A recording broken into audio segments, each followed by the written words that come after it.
लौट कर आऊँगा फिर प्रश्न उत्तर करेंगे, जो कि रचना जीवनानंद दास जी की है। पहला प्रश्न है, कवि किस तरह से बंगाल में एक दिन लौटकर आने की बात करते हैं। धान की फसल से युक्त और बहती नदी से युक्त बंगाल में कवि एक दिन लौटकर आने की बात करते हैं। दूसरा प्रश्न है, कवि अगले दिन अगले जीवन में क्या बनने की संभावना व्यक्त करते हैं और क्यों। कवि अगले जीवन में मनुष्य, अबाबिल, भाटकी पक्षी, कौवा, हंस, उल्लू, सारस पक्षी आदि बनने की संभावना व्यक्त करते हैं, क्योंकि कवि को बंगाल की भूमि और वहाँ के पर्यावरण से बहुत ज़्यादा प्रेम है। तीसरा प्रश्न है, अगले जन्मों में बंगाल में आने की क्या सिर्फ कवि की इच्छा है, स्पष्ट करें।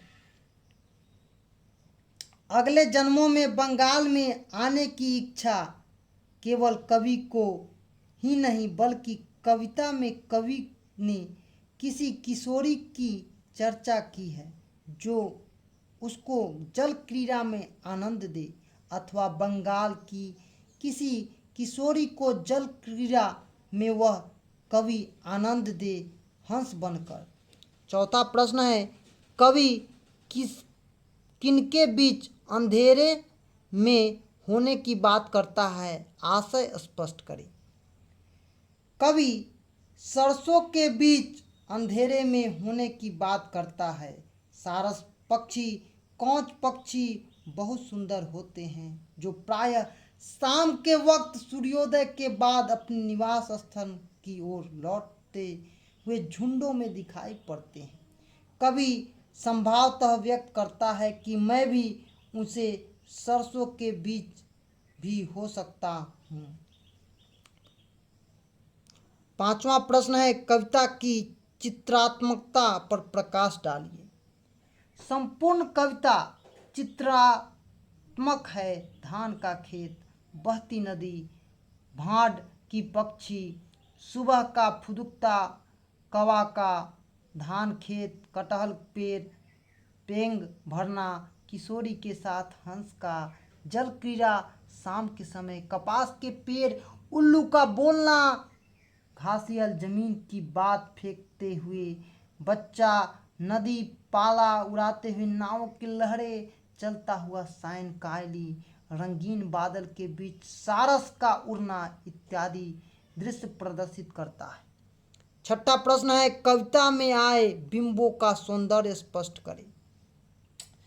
कविता में अनेक बिंबों को चित्रित कर कविता के लेखक ने चार चांद लगा दिए, जैसे धान का खेत, बहती नदी, भाड़ की पक्षी, फुदुकता, सुबह के समय कौवा, धान की खेत में कटहल के पेड़ पर पेंग भरता किशोर के साथ हंस का जल क्रीड़ा, कपास के पेड़ का सायंकाल में उल्लू का बोलना, नदी में पाल युक्त नाव का चलना, सायंकाल में सारस पक्षी का समूह में उड़ना इत्यादि। सातवां प्रश्न है, कविता के शीर्षक की सार्थकता स्पष्ट करें। कविता का शीर्षक लौट कर आऊँगा फिर जो सार्थक है, क्योंकि संपूर्ण कविता बंगाल की मातृभूमि और पर्यावरण में अटूट श्रद्धा उस कविता की देन है जो कि मनोरथ भूमि को छोड़कर अन्यत्र जाने की प्रश्न ही नहीं उठता है। संपूर्ण कविता में विश्वास के साथ सद्भावना भी व्यक्त की गई है, लौट कर आऊँगा फिर, जो कि यथार्थ है। आठवां प्रश्न है, कवि अगले जन्म में अपने मनुष्य होने में क्यों संदेह करता है, क्या कारण हो सकता है। तो कवि अगले जन्म में मनुष्य न होने के संदेह करता है, क्योंकि मनुष्य पुनः जन्म में मनुष्य ही हो यह कोई जरूरी नहीं। दूसरी बात है कि कवि को पर्यावरण में अत्यंत लगाव है, इसीलिए वह पक्षी बनना चाहता है और पक्षी बनकर इस पूरे पर्यावरणीय आनंद को अपने में समाहित करना चाहता है। अतः कवि संभवतः करता है कि पक्षी में मेरा जन्म हो, जिससे हम पर्यावरण से जुड़े रहें। 9वां प्रश्न है व्याख्या करना।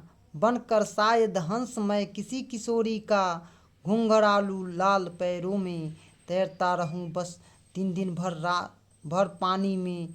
गंध हो गंध जहाँ होगी भी भरी घास की। 9वां प्रश्न का उत्तर लिखेंगे। प्रस्तुत पाठ हमारे हिंदी पाठ्य पुस्तक गोधली भाग 2 के काव्य खंड लौट कर आऊँगा फिर शीर्षक कविता से लिया गया है। इसकी रचना कवि जीवनानंद दास जी ने की है। संपूर्ण कविता कवि के मातृभूमि और पर्यावरणीय मर्मताओं को एक साथ प्रश्न को समाहित करती हुई प्रदर्शित कर रहा है। अर्थात मेरा जन्म हंस में होगा और मैं अपने लाल पैरों में घुंघरू बांधकर संपूर्ण दिन पानी में तैरता रहूं और किसी किशोरी के जल क्रीड़ा का आनंद देता रहूं, जिस जल में बंगाल की घास की सौंधी सुगंध हो। दूसरा है खेत है जहां धान की बहती नदी के किनारे फिर लौट कर आऊँगा एक दिन बंगाल में। प्रस्तुत पाठ हमारे हिंदी पाठ्य पुस्तक गोधली भाग 2 के काव्य खंड से लिया गया है। कवि का नाम जीवनानंद दास और पाठ का नाम लौट कर आऊँगा फिर। इसमें कवि ने अपनी मातृभूमि से और पर्यावरण दोनों से प्रेम की बातें की है। जहाँ धान के खेत में नदियाँ बहती रहती है, उसी बंगाल की मातृभूमि को मैं पुनः लौट कर आऊँगा। यह स्पष्ट रूप से कवि बंगाल के देश प्रेम को अपने में समाहित करके प्रदर्शित कर रही है। यह वीडियो आप न्यू एजुकेशन पॉइंट की तरफ से देख रहे थे। धन्यवाद।